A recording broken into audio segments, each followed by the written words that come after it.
Hola Colchoneros, welcome to Atleti Fanatics, and we are back with another episode. So this time we have Celta Vigo on our hands, and but this time we're traveling to Vigo to play Celta Vigo, and this is match day 8. And again, I think we need to build up on that win against Real Madrid. I mean, we did pretty good against Eintracht Frankfurt, but we need to do more. I mean, like we need consistency now because again, we have to close down the gap between Barcelona and Real Madrid. Barcelona is at top of the table at the moment, and they have 19 points. We have 12, so like that's a 7 points difference. I mean, again, we can't really lose any match. I mean, they play Sevilla away, which I think can be a difficult game for them, but I know like it won't be.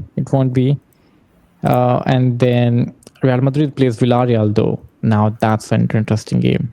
That's an interesting game. Like there is some potential that Real Madrid may lose some points over there. So yeah, we do need to catch up. And Celta Vigo. The last time we played Celta Vigo, so I was saying, so the last time we were playing Celta Vigo, it was a very close match, and I think like we just had like one moment where again Julian Alvarez scored that goal with the tap in, which I wasn't Yeah, expecting. Yeah, because that ball was good from Griezmann, but yeah, that's a good goal from Julian Alvarez as well, and that was 1-0, and that was in the stoppage time as well. So again, I mean, and if you like go the season before that, it's comparable. like we had a easy game, like because again there was a red card to the keeper, and then again Griezmann had a hat trick. But this time, Celta Vigo, they don't have any win. Celta Vigo have 0 wins this season, and Up until it'll be last game, I should very, say. yeah, and like it'll be very unfortunate. Like if we lose to this side, like it'll be very unfortunate because like if Be we very give them their Atletico to lose after we beat exactly them. exactly after like we do 5 goals each to Frankfurt and Real Madrid. So I mean, again, like I said, Real Madrid plays Villarreal. Again, there's potential they can lose points over there. Uh, Barcelona plays Sevilla. Again, Sevilla away. I think Barca would do obviously much better the way they are. Sevilla, I'm not expecting much from Sevilla from this match, but yes, from Villarreal, I'm expecting a bit. Uh, Next, I would say is again this should be an easy game, but since it's an away game, it's never an easy game for Atletico de Madrid. Right. Well, this is something that we need to address, which is I think we've had some decent away performances this season so far this season, but to say that we've been really good would be a strong statement. I think last 2, 3, 4 seasons we haven't really been good enough at away games. I think if you look at, I guess, 22-23 season and 23-24 season, like 22-23, 23-24, and last season, 24-25, right? You look at our home form, very like second or first in the league. You look at our away form, straight mid-table, like not much better than any of the other teams. So this is a big test for us. It's something that we need to immediately address, especially now that we are on a good wave. We just had 3 really hard games, although luckily for us, all our home games. And now we have the real test, which is can you do it away from home? Can you do it away from your crowd? And still Exactly. I mean, it's like we haven't won a game away from home this season. Espanyol 2-1, we lost. Alaves 1-1, draw. Liverpool 3-2, lost. Mallorca 1-1, draw.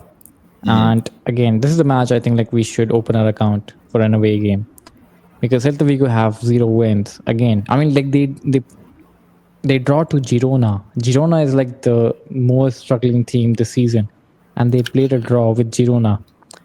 So I mean, come on, like I mean Iago Aspas, like it's I don't think like he has that much energy left. The guy was like very difficult to handle a few seasons ago, but this time, you will always have energy. You will always yeah, have I mean, like, but energy. still, I don't think like he has those legs anymore because again, like he always carried this team. Celta Vigo, like whenever I hear Celta Vigo, like there's always like one name pops up in my mind, Iago Aspas. And but now this season, I think like he's running out of energy and like he doesn't have like same situation as Griezmann. But again, I would say he's their main man, and again, he's the like This This the season, you would say like the main man is Borja Iglesias with, I think, six Borreglia, I goals. mean, yeah, exactly. I was just coming to that, and like saying like as our defense is right now, like we just can't keep a clean sheet, and Borja Iglesias, again 6 foot guy, like would give us difficulties on those aerial duels, which again we need to do more of it. And again, I'm not saying a clean sheet. I'm not saying a clean sheet in this match as well, but hopefully we get one, because the rest of the matches like we've played, I think it's just been the mistakes. The way we conceded the goals is just mistakes, or something like out of the box just comes in like a bang goal from 30 yards, like it happened against Vallecano. Something like that happened. But again, I think like it's another match. It's an easy match. I don't. But again, with Atletico de Madrid, it's never easy. I hope we finish our chances. And good thing is, like the good thing I hear is that Alex Baena might start. Alex Baena might start. This is what I've heard so far. But let's hope so. And again, let's hope a very very good game. I mean, like if we look at the away games as well, Liverpool, we were very good. Deportivo Alaves, we were good. We missed chances, and then again we gave away a stupid penalty. Then Espanyol, again we were winning comfortably until the 70th minute, until the substitutions came in. And Mallorca game you can say, like where again Alvarez had a very bad day at Mallorca. Since Mallorca, like it just made me remind of one thing. I am tired of this narrative about like Julian Alvarez saying always me. Every other account, every other media is bringing It's that up. just Like like more than since Julian Alvarez has exploded so much, every other account, every other media is just bringing that up. Like ever since like he said that why always me, or always me, like he has exploded, or like Simeone has given him more time. Like no, you guys are just like saying stupid stuff. Like what the fuck? Like he literally said, I said that because I was frustrated with myself. Not that like I meant it to someone else or Simeon or anything. No, and he like I didn't even told you say this. he didn't even say always me. He said something else, which is he couldn't say on Exactly. my He exactly. He even clarified that. Like I didn't even say always me. Like I said a bad Spanish word, which again something that was picked up was not correct. And again, that was again I was frustrated for myself, not for anyone else or anything. The way these guys just pick up the stories and like just make up anything, like it's just so stupid without even checking. And I'm talking about like big media outlets. Like it's so stupid, and like it's so frustrating. Like I hope like like this video like reaches out to them. Like seriously, like how fucking stupid you guys are. Just read it, just research enough to know about this stuff. He didn't even say that. Like get over it, get over this gimmick. Like after like since Julian Alvarez said this, Simeone started playing him more, he showed more, and that's how you answer. Like fuck off, man. Like what the fuck? Like seriously, so stupid. Some agenda these guys are having. But anyway, Saint Keeks, your thoughts on the game for Celta Vigo? it's it's a game.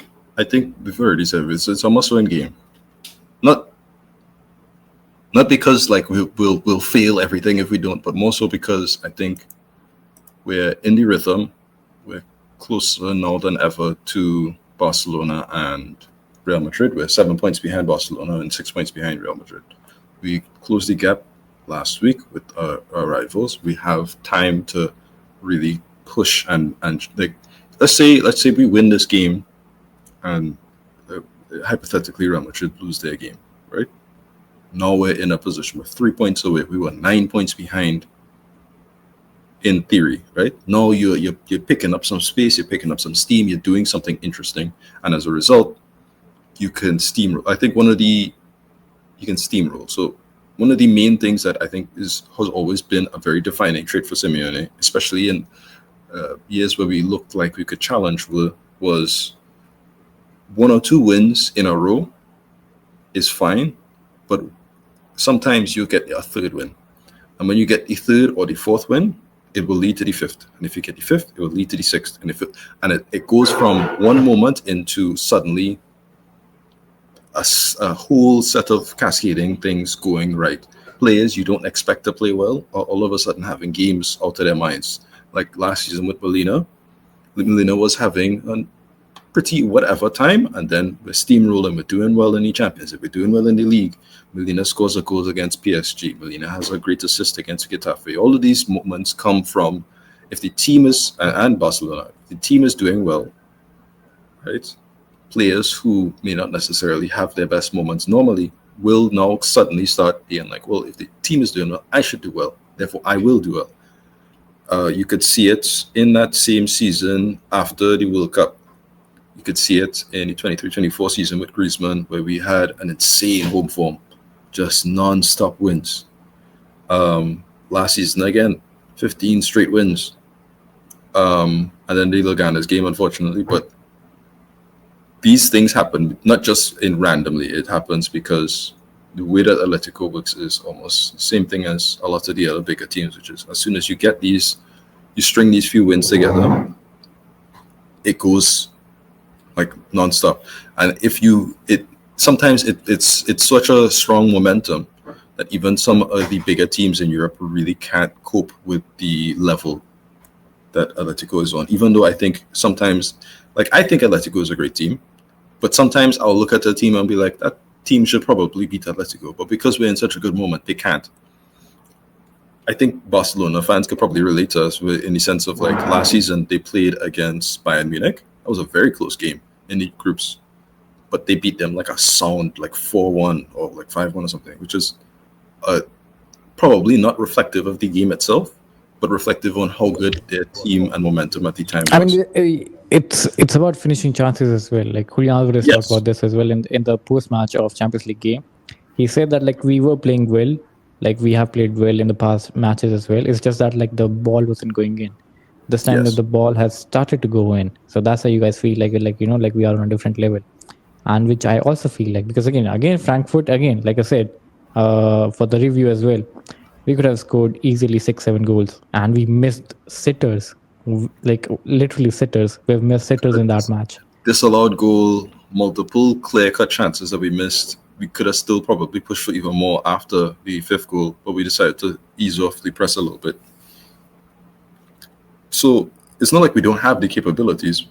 As we said, in the Espanyol game, so many chances we could have scored. In the Elche game, had Giuliano and Solat had their shooting boots on that day, ironically Solat scored, but had they had their shooting boots that day, that game would have been done in the first half an hour comfortably. We wouldn't have even conceded how often we would have scored. We would have probably had 3 before we had the time to concede the first goal in terms of the time, like literal time. We had more than enough chances to score 3 at that time. So, as you were saying, we've played the same, more or less. Some of the games not so much, but played the same. Now we're finishing. So, can you do it at Celta? Do it with a real, you know?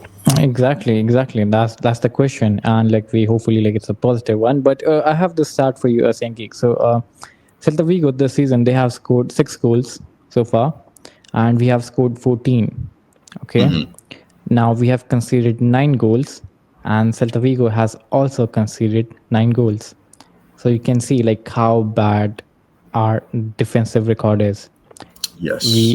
Both teams have conceded 9 goals now.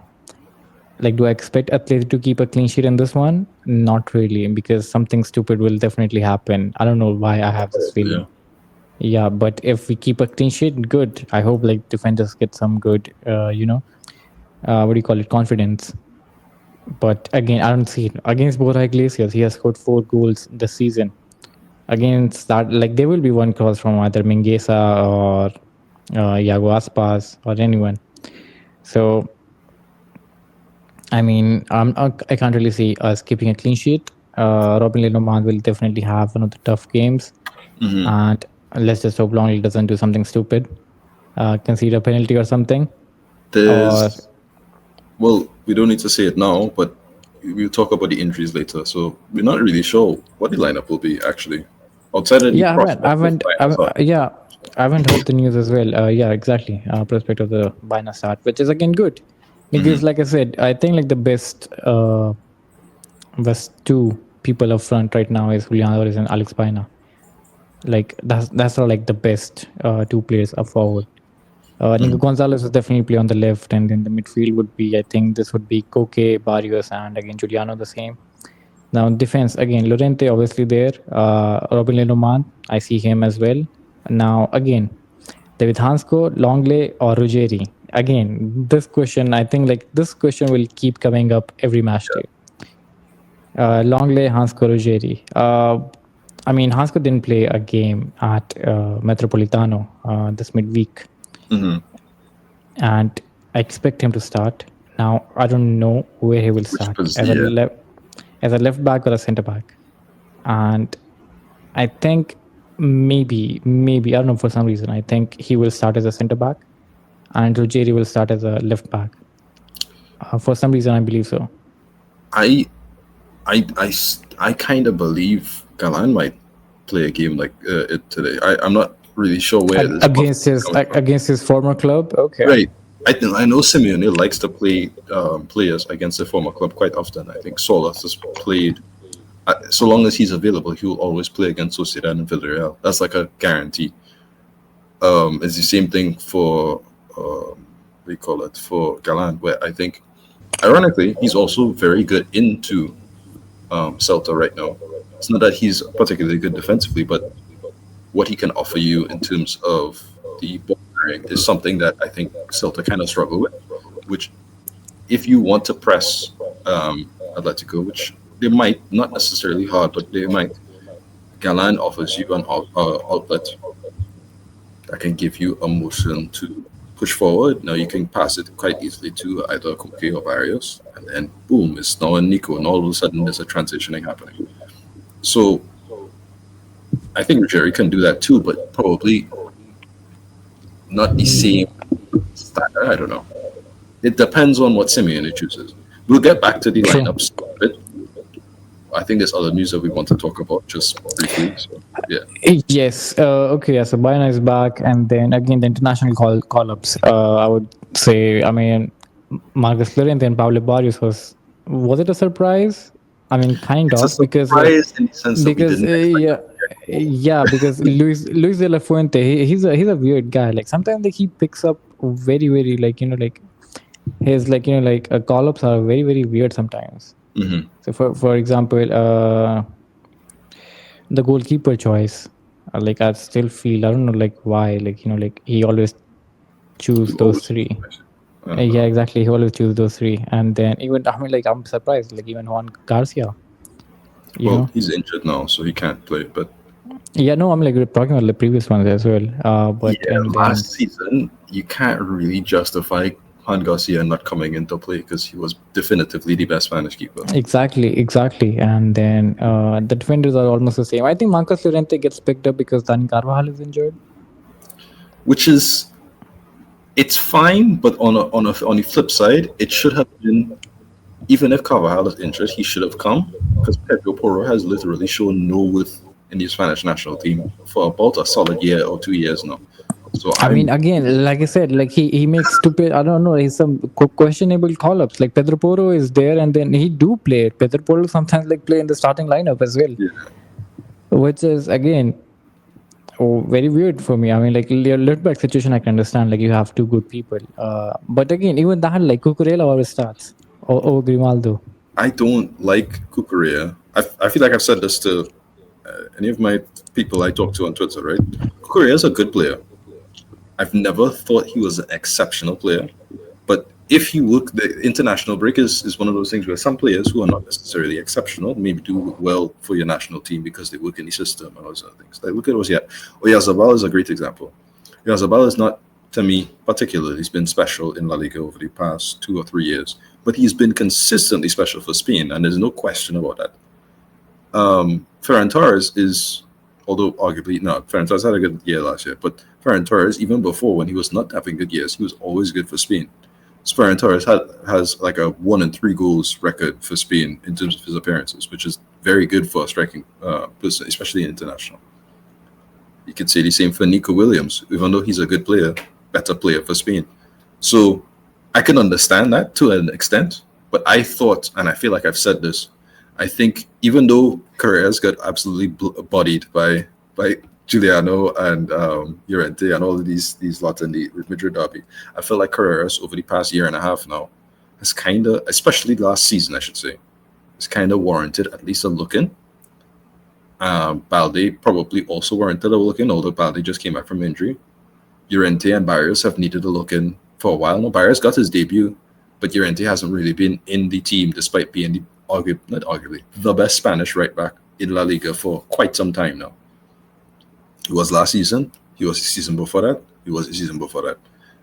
Not real looking in terms of Carvajal is almost always injured or not. And even then, I could understand why people choose Carvajal as the starting right back. That's not an issue to me.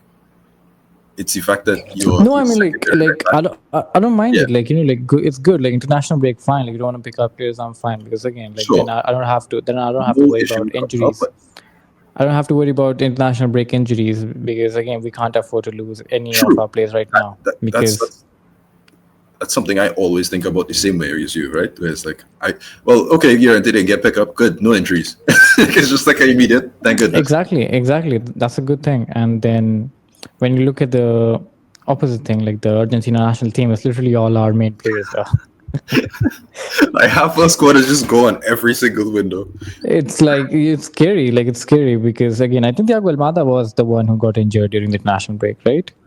And Thiago Almada has a near spotless injury record up until last last international break. Exactly. And again, like he got picked up again. This time he got picked up again. And the reason was that because Scaloni wants good vibes in the dressing room. Like what?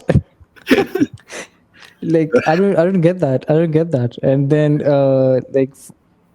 I mean like Thiago Almada is literally flying for nothing. Like he just wants Thiago Almada to be in the dressing room. Like fine.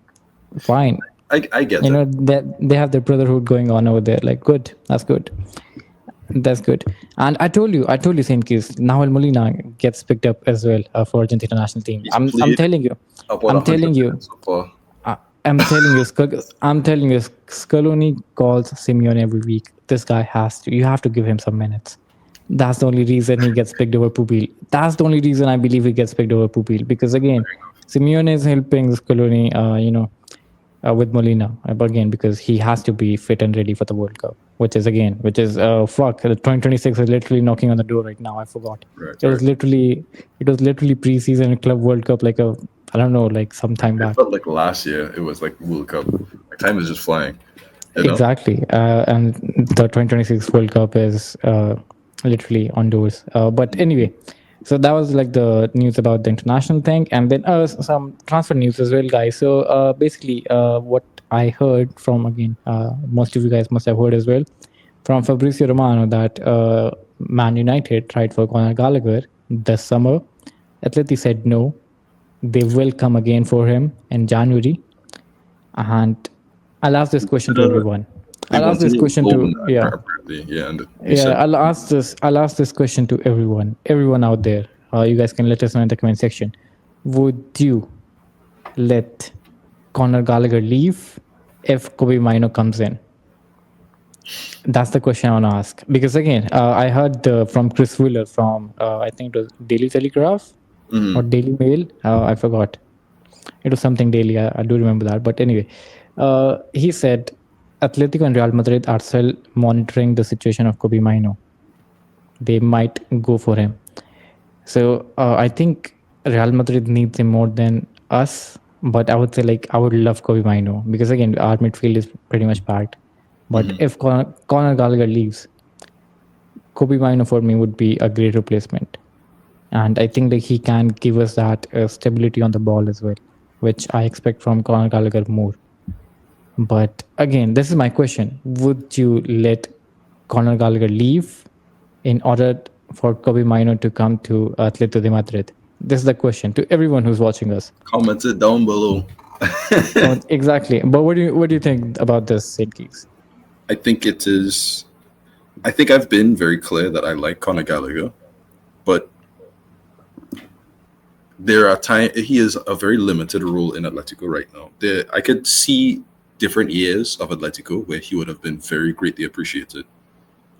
This is unfortunately where our system is right now, the way that what we need right now. He may not be as appreciated. I think I saw a graphic recently where it was showing most interceptions in Champions League so far this season, and Conor Gallagher is at the very top with 7.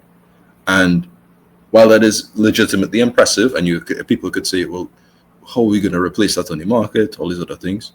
I'd like to mention Johnny hasn't played any of the Champions League, and Johnny played in the first half against Espanyol. He made almost 6 interceptions. So it's not like it's not impossible to replace. It's more so, do you need two of the same player? Because Johnny is a better passer than Conor Gallagher, but even then, he still needs to improve. But what he does off the ball, in terms of interception, in terms of understanding the game, is better for a defensive aspect of our team, while what Conor Gallagher does off the ball is better for an offensive aspect of our team. Are we running at the opponents? I want Conor Gallagher. Are we defending? I want Johnny Cardoso. Arguably, I could get both from Johnny Cardoso. Arguably. So what I think Kobe Maino adds is something that I think only really Barrios adds right now, which is an ability to run and also pass at a very nice level while also being able to finish well. Kobe Maino is also not on a very large salary right now because he's still an academy player in Man United. Kobe Maino has a Ghana passport, meaning he would not take up an international start. So in effect, what you would be doing is you'd opening up more than just one avenue, because Gallagher also takes a non-use. But to me, it's not necessarily a no-brainer because it feels like a disrespectful to Gallagher. But at the same time, if it happens, I would be very happy. Your thoughts, though? I mean, like, I don't know about this one, to be honest. Like, I'm literally in like the middle for this. I don't know, because again, like I understand your perspective, but like Kobe Maino, his injury record is not good. That is true. Conor Gallagher, his injury record is great. He didn't get injured last year. He played almost. He was available throughout the season. Even this season, he's available. Kobe Maino, no. Like, do you want like 2 players, Johnny Cardoso, Kobe Maino, like both of them out, and then who do you play then in midfield? Like, what do you do then? And then again, we're back to like crisis. So, just for that reason, I think I'll keep Conor Gallagher. It's a fair point. Because I think like I still believe in Conor Gallagher. Like, he still have that, like we call him El Pitbull, like Gala Dog, because he do have that athletic DNA. Let's be honest about it. Like, he do have that athletic DNA. It's just that like like he needs to be more comfortable on the ball. I think that's the situation where he lacks. With Kobe Maino, when he's fit, like he's a great player for sure. He's a great player, but I don't really like feel that athletic kind of vibes from him. Like, you get me? What are the vibes that you get from Kobe Maino? Like, he's a very, very, like, I don't know, like a controlled kind of player. Like, he would be great in, I think, in a possession-based team. Technically, that's what we are now. You ever see the possession stats? We are technically that now. Yes. But again, like, like you know what I mean? Athletic DNA, like, it's just different. With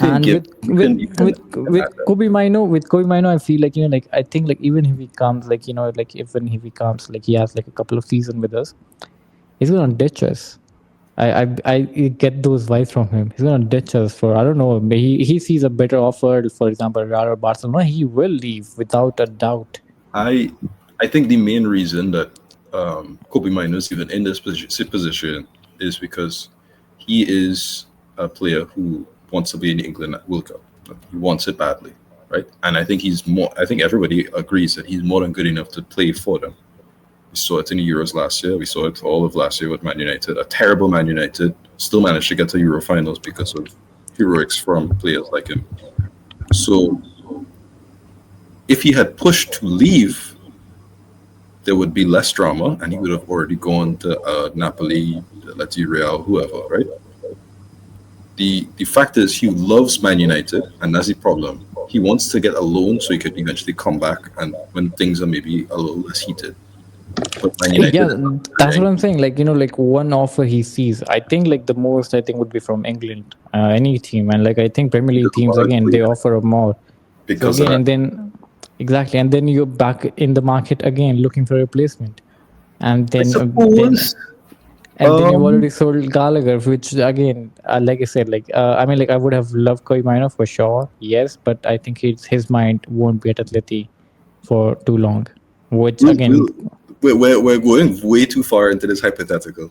Like I don't know That's true. if That's true. That's true. That's true as well. this That's true is as this well. is like years into the future of him even joining. He is not our player. That's But true. That's true as well. That's true as well. I went speaking too of our far. That's players, true.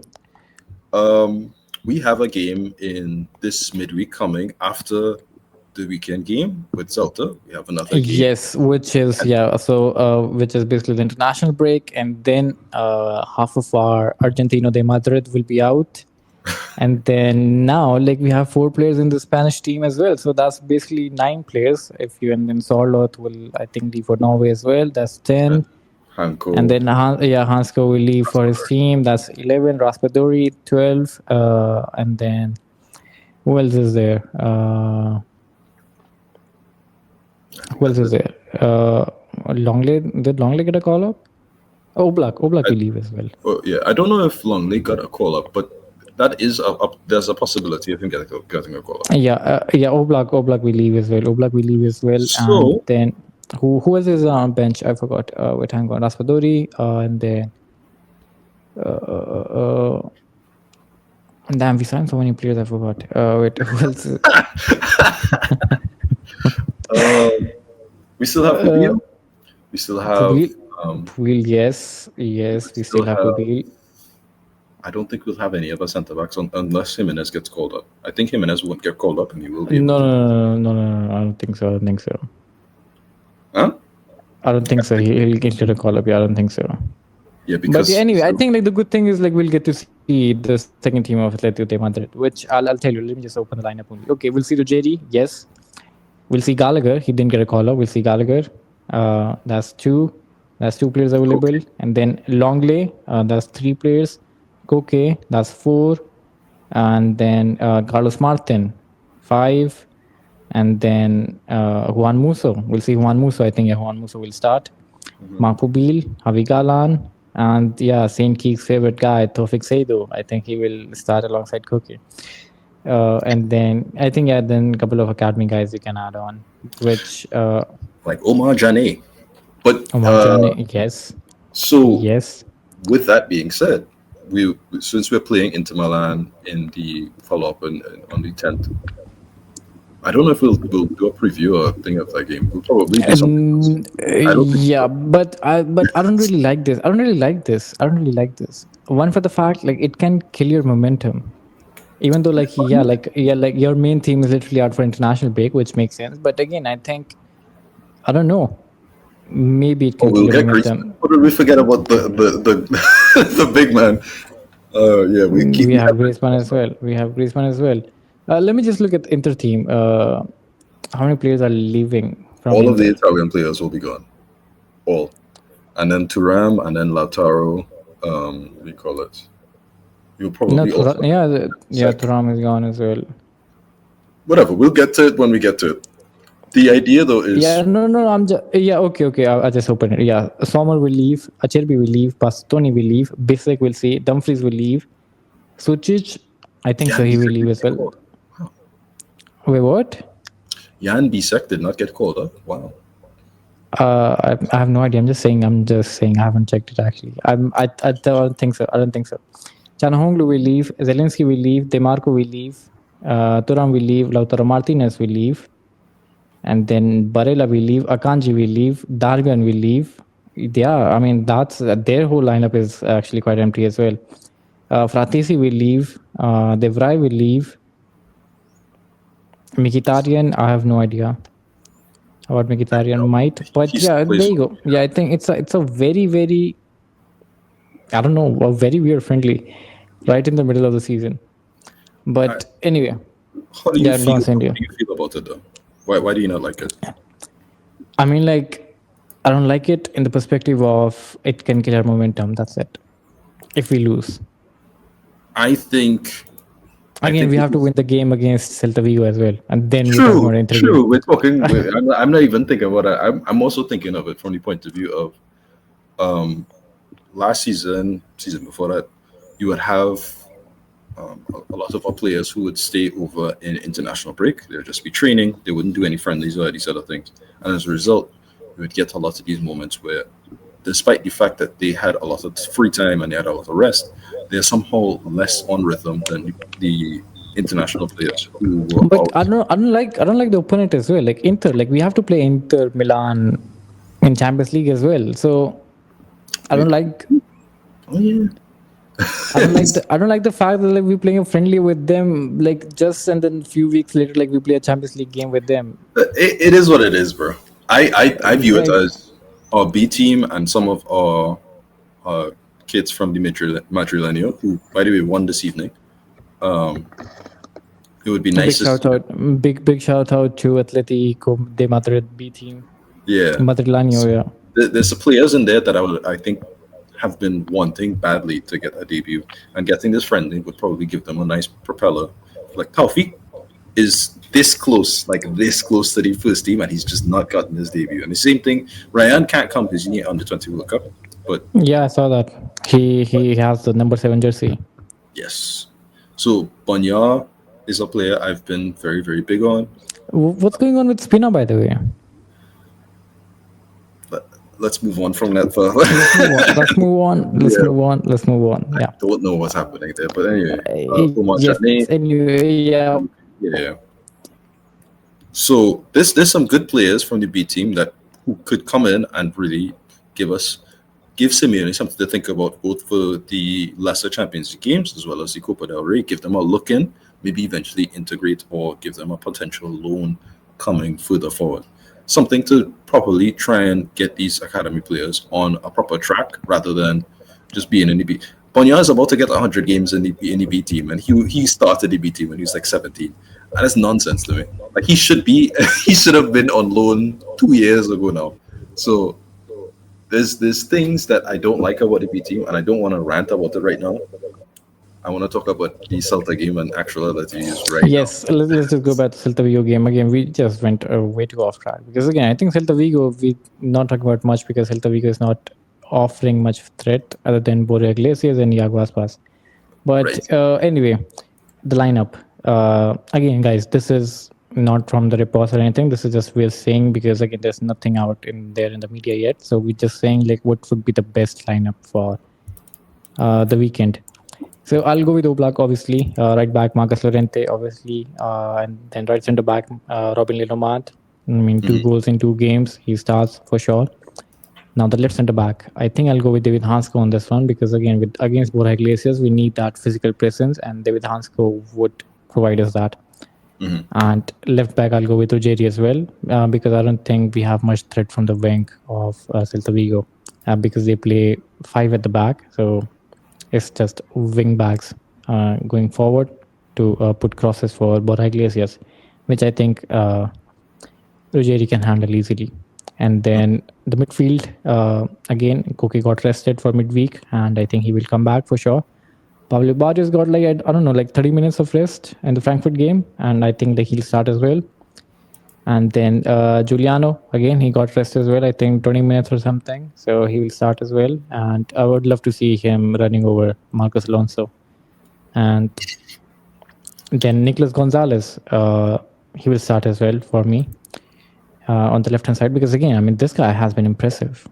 I mean like I'm very glad right now to be honest like talking about this.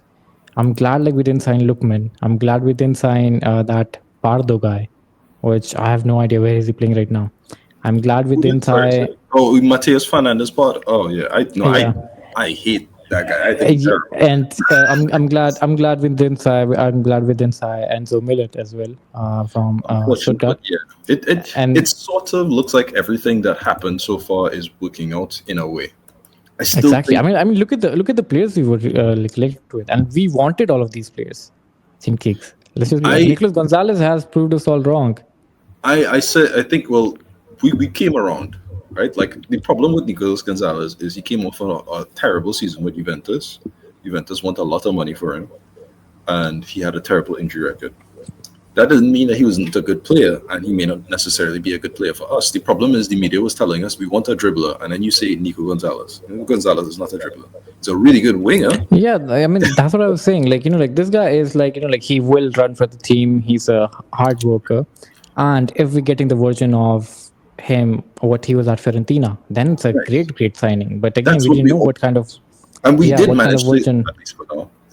get what we think out of him. So that's good. But Exactly. I I see Juventus fans crying like, who is this player? Like, this is not Nicolas Gonzalez. and they're right in the sense of like it comes down to the system, right?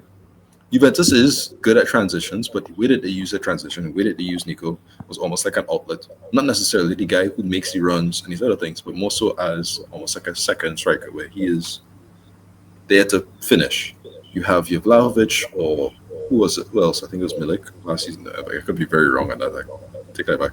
But it was Vlahovic as the main striker. And then you had Kenan. He's behind the striker. And you'd have Nico either on the right or the left.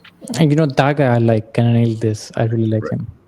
Very good player. But anyway, move on. The idea is he is almost there to finish and finish alone. And if you're not utilizing Nico, you're not going to get the best out of Nico. And as a result, he had a really poor time. He had a poor time, and both with on the pitch and with injuries, and it just never really worked out for him. And it's unfortunate. But when you look at what our system needed, I said this at the start of the summer transfer window. I said, I don't think we need a dribbler. I think we need another runner. What we showed last season with Giuliano, with Griezmann, with Julian and all these other players is that when we have a team that can just make constant runs and constant movement, we're a lot more dangerous than a guy who can beat somebody one-on-one. And it's not to say that that isn't something that we need, a profile that would be useful. But if you look at Mourinho, right? Mourinho was and is one of the best centre-backs / right-backs who can deal with dribblers. If you put him in a one-on-one, he probably wins. But if you run past him at the right time, there's nothing to do, despite the fact that he's very fast. If you have the right combinations and the right people, he's only one player. You can play around 2 or 3 players around him. And this is what I think was the failure of the Alaves game last season. We went 0-0 because we just didn't have anything to offer. Because Giuliano was tired. Griezmann was past it in terms of that season. And Julian is kind of just by himself. Now we have Nico. If Giuliano is tired, we have Raspadori, we have other players who can make the off-the-ball runs and constant movements that we need. So I think it worked out. It's just he wasn't the guy I was thinking when I was saying these things. Right? He wasn't the person I was thinking of. And I still think 35 million for Nico Gonzalez is a bit steep. Now I don't think so. I think it's pretty much fair enough for him. Like the way he's playing, I think it's pretty much fair. But again, it's very early in the season. I hope he continues like this. In football, the perspective changes very quickly. True. So, I hope he scores 20 goals. I hope he win the treble. That's what I hope. Damn! Wow. Okay, you were calling me going into that delusional phase, but okay. No. I'm just saying I'm setting the bar ridiculous, so I don't actually expect it. But if he actually does hit something insane like that, then it's like, oh well, I can't say anything to him. You know? True. I mean, I hope it's true. There's they call it sometimes whatever you say, it actually happens. Right. So we have so far the squad is slowly rounding out. So far we have gotten into a good moment. We played 3 very hard teams. Rayo, which has troubled every big team that has come against them, every team, yet they probably don't have the right results that I think they deserve. But again, these games were at home, not away from home. Right, and this is the real test. So we played Real, we played Rayo, we played Frankfurt. While these 3 teams are good teams, now the real test is, can you do this away from home? And away from Celta, exactly. That's the thing. Celta is a good ground to do that because Celta, we have a good record at Celta. And even though Celta is unfortunately a team that has no wins thus far besides in the, is it Europa Conference? I believe it's Conference now. They're in Europa League. They're in Europa League or Conference League? Yeah, they're in Europa League. They won the last match. I apologize to anybody who's watching. But they've unfortunately not managed to get a win thus far in La Liga, which is probably not fair to what the level that they've played. But I don't want their first win to be against us, so hard lucks. And exactly, I mean, have your first win against Real Madrid or something? Fuck off from here, right now. I just want us to win, and I just want that to be exactly. I mean, all these players, they're all gonna turn up against us only. Come on, don't you have balls to turn up against Real Madrid or Barcelona? Come on, jeez. But anyway, guys, do let us know your opinions on this game. What do you guys think? And I was just saying the fuck. I forgot. We are just doing the possible lineups. Yeah. So I mentioned Nicolas Gonzalez, and like we just went off topic. So yeah, Nicolas Gonzalez, and then Koke Barrios, and Juliano, and then up front we know Baina most probably will start. So I'll go Baina and Julian Alvarez up front, which would be interesting to see. I'd love to see Baina back in action. And yeah, I think it's your possible lineup. I don't think I would change anything personally, but I just, for some reason, I believe Galan will start. I just think there's a very high likelihood that Galan will start, and I think there's a possibility, because of the fact that Galan will start, that you might see even Gallagher on the wing instead of Nico. I could be wrong on that completely, and it could. I mean, depends actually, because we don't know like if Nico has actually like recovered from that sickness he had during midweek. I don't know why he played in midweek. Like that was exactly that doesn't make sense. That didn't make sense at all. I mean, like if someone needed minutes, that game was Alex Baena, and then you just brought him like for just a few minutes. Alex Baena and Pubil needed to. No, Alex Baena especially, but Pubil needed to get minutes to really get off of that good feeling that he had in Rio, that really good game that he had in Rio. Yeah. No, I'm telling you, Molina, come on, man. Like, are you forgetting? Scaloni is on a phone call. Like, come on. Right, my bad. Okay, never mind. But yeah, guys. It is just last minute thing. Hanko is a player. I think I was happy with Hanko over Renato Vega because I think that Vega was a good player, but I wanted Hanko. Vega scored, by the way, recently, but yeah, anyway. Yes, he did. Against his old team in Juventus. Against the old team as well, exactly. Yeah, again, stuff. Move on. Yeah, we're just stretching it over. But yeah, anyway. So, yeah. That's all I have to say so far. There you go.